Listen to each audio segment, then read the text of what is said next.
Well, the meaning is to help us relate to the earth in the way that our Indigenous people did before us, and build a relationship with the land and the vegetation.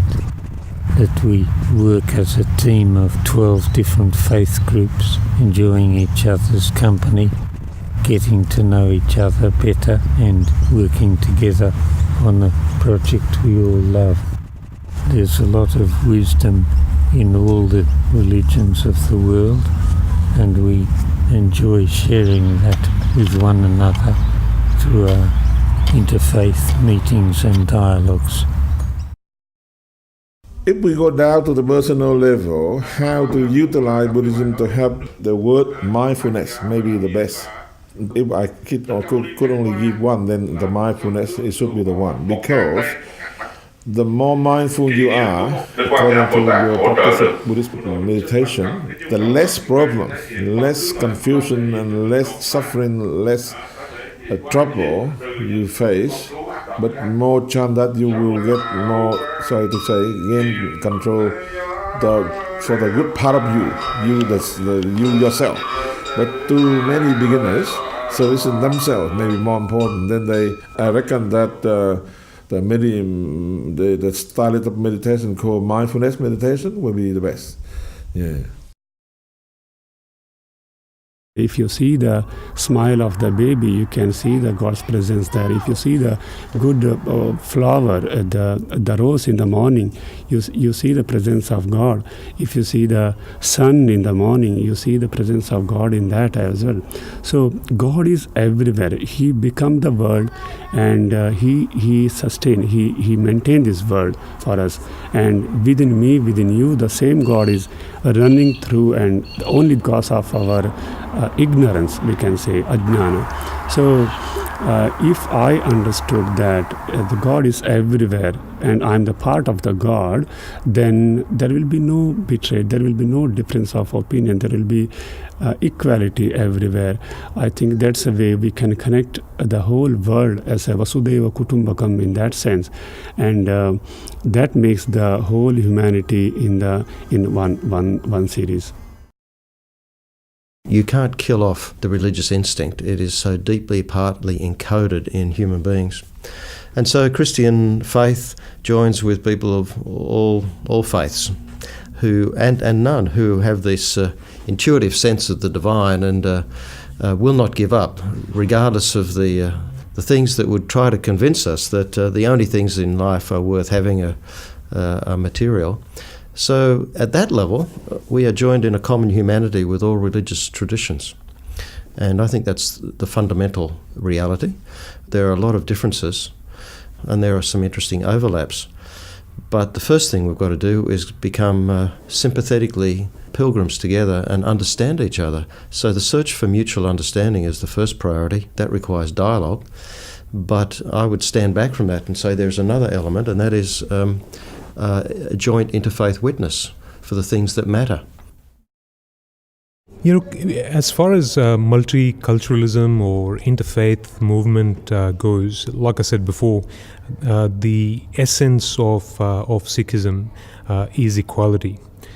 So right from the beginning, the Sikh gurus, one after the other, preached the concept of equality. There was no distinguishment between being a Muslim or a Hindu, for example, where this all started. And this then transpires into our lives in Canberra or in ACT or in Australia broadly, to live in harmony with each other, to welcome people from other religions and other cultures, and not to seek differences between those various backgrounds, but rather seek the commonalities, and then most of it to be able to live harmoniously with each other. Knowing that where we have come from, how long we've been around here practicing our traditions, our songs and our stories, and caring for the earth that we are from. So those are the things that really resonates with me as being the real spirituality. cultural contexts and obligations that we have to each other and to our families and our lands and waters. It just gives you that amazing strength to say this is so important, and your obligation to pass on those stories and those knowledge and the importance is critical to sustaining either the language as well as your obligation to your people. As for paganism, well, it's an interesting question. I'm actually an initiate of British traditional Wicca, and that, along with Druidry and a couple of other things, sort of spawned the wider pagan movement over the last half century or so, or maybe a bit longer than that. It's about changing your consciousness, or even, if you feel the need to, appealing to the gods and working magic in order to adjust your situation or someone else's situation, or to bring about an end. It encourages you to think of yourself as a centre of power and creativity.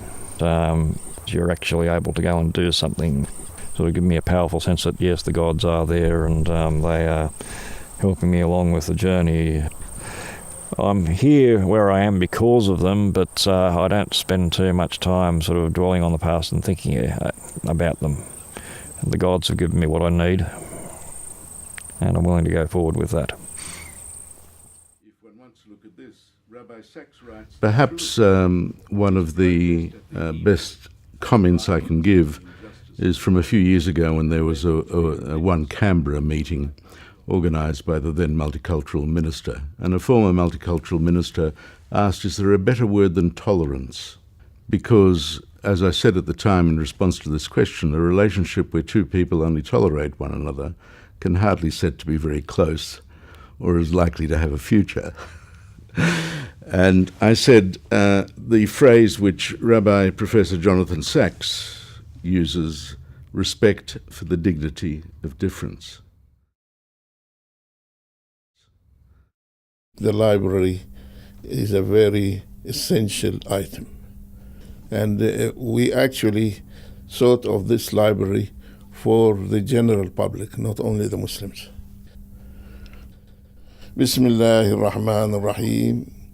Alhamdulillahi Rabbil Alameen. Ar-Rahmanir Rahim. Maliki Yawmiddin.